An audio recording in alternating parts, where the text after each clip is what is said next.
कृष्ण जिनका नाम है, गोकुल जिनका धाम है, ऐसे श्री भगवान को बारंबार प्रणाम है, ऐसे श्री भगवान को बारंबार प्रणाम है। जय श्री कृष्ण सभी को।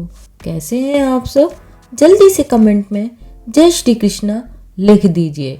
भगवान श्री कृष्ण आपकी सारी मनोकामनाएं पूरी करें और आपको धन धान्य से पूर्ण करें। जैसा कि हम जानते हैं, मार्गशीर्ष यानी कि अगहन का महीना चल रहा है और इस महीने में भगवान श्री राम और माता सीता का विवाह भी हुआ था। और ये वही महीना है जिसमें भगवान श्री कृष्ण ने कुरुक्षेत्र की भूमि पर पहली बार धनुर्धर अर्जुन को गीता का उपदेश दिया था। और आज है मार्गशीर्ष मास का 8वां दिन और आज हम सुनेंगे भगवान श्री कृष्ण की गौचारण लीला की कहानी।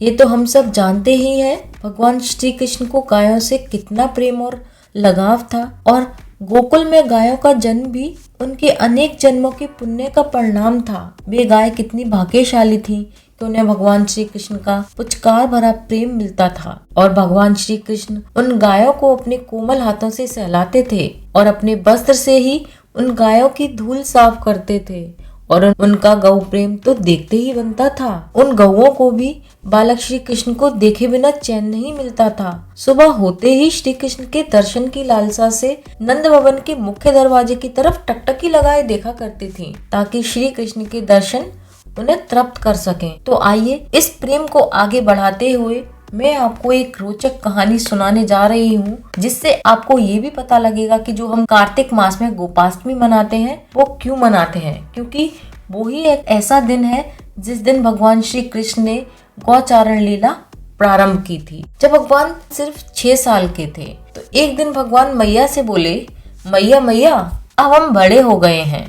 मैया ने कहा, अच्छा लल्ला तुम बड़े हो गए हो तो बताओ अब हम क्या करें। भगवान ने कहा, मैया अब हम बछड़े नहीं चराएंगे, अब हम गाय चराएंगे।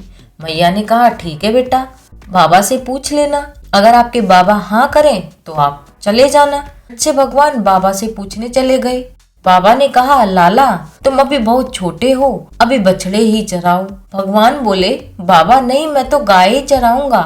जब लाला नहीं माने तो बाबा बोले, ठीक है लल्ला, जाओ पंडित जी को बुला लाओ, वो गौचारण का शुभ मुहूर्त देखकर बता देंगे और हम मुहूर्त के अनुसार तुम्हें गाय चराने भेज देंगे। फिर क्या हुआ, भगवान झट से पंडित जी के पास गए और बोले, पंडित जी बाबा ने आपको बुलाया है, गौचारण का मुहूर्त देखना है, आप आज ही का मुहूर्त निकाल दीजिएगा।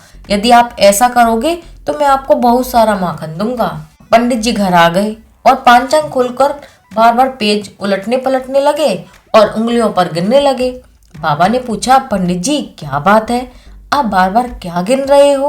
पंडित जी ने कहा, क्या बताएं नंद बाबा जी, केवल आज का ही मुहूर्त निकल रहा है, इसके बाद तो 1 वर्ष तक कोई भी मुहूर्त नहीं है। बाबा ने कहा, अच्छा ठीक है पंडित जी, आज से ही हम कान्हा को गौचारण के लिए भेज देंगे। पंडित जी के जाने के बाद बाबा ने श्री कृष्ण को गौचारण की स्वीकृति दे दी। भगवान जिस समय जो काम करे वही मुहूर्त बन जाता है। उसी दिन भगवान ने गौचारण शुरू कर दिया और वह शुभ दिन कार्तिक मास का गोपाष्टमी का दिन था। माता यशोदा ने लाला का श्रृंगार कर दिया और जैसे ही पैरों में जूतियां पहनाने लगी तो कृष्ण ने मना कर दिया और कहने लगे, मैया मेरी गाय तो जूते नहीं पहनती तो मैं कैसे पहन सकता हूँ, यदि पहना सकती हो तो सारी गायों को जूतियां पहना दो। और भगवान जब तक वृंदावन में रहे कभी भगवान ने पैरों में जूतियां ही नहीं पहनी। अब भगवान अपने सखाओं के साथ गाय चराते हुए वृंदावन में जाते और अपने चरणों से वृंदावन को अत्यंत पावन करते।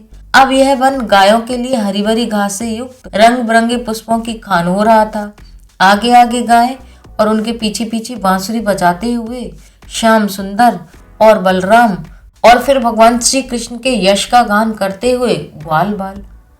छोटी छोटी गैया छोटे छोटे ग्वाल, छोटी छोटी गैया छोटे छोटे ग्वाल, छोटो सरी मेरा मदन गोपाल, छोटो सरी मेरा मदन गोपाल, छोटी छोटी गैया छोटे छोटे ग्वाल, छोटी छोटी गैया छोटे छोटे ग्वाल, छोटा सरी मेरा मदनी गोपाल। इस प्रकार विहार करने के लिए उन्होंने उस वन में प्रवेश किया और तब से गौचारण की लीला करने लगे। भगवान कृष्ण को गोविंद नाम भी गायों की रक्षा करने के कारण पड़ा था, क्योंकि भगवान कृष्ण ने गायों और ग्वालों की रक्षा के लिए 7 दिन तक गोवर्धन पर्वत को अपनी छोटी उंगली पर उठाकर रखा था और 8वें दिन इंद्रदेव ने अपना अहंकार त्याग कर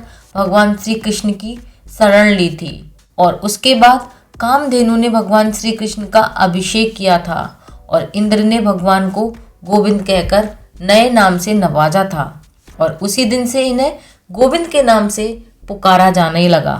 और इसी दिन से कार्तिक शुक्ल अष्टमी के दिन गोपाष्टमी का पर्व मनाया जाने लगा। तभी से गायों की पूजा करने की परंपरा भी प्रारंभ हो गई। गौ ही सबकी माता है। भगवान भी गौ की पूजा करते थे। सारे देवी देवताओं का वास गौ में होता है। जो गौ की सेवा करता है, गौ माता उसकी सारी इच्छाएं पूरी करती है।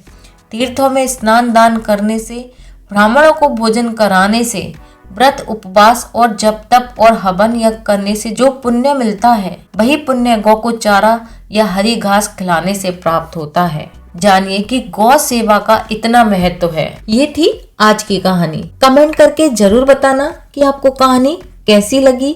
अगर अच्छी लगी हो तो एक लाइक जरूर देना और इस वीडियो को अपने फ्रेंड्स और फैमिली मेंबर्स के साथ शेयर जरूर करना।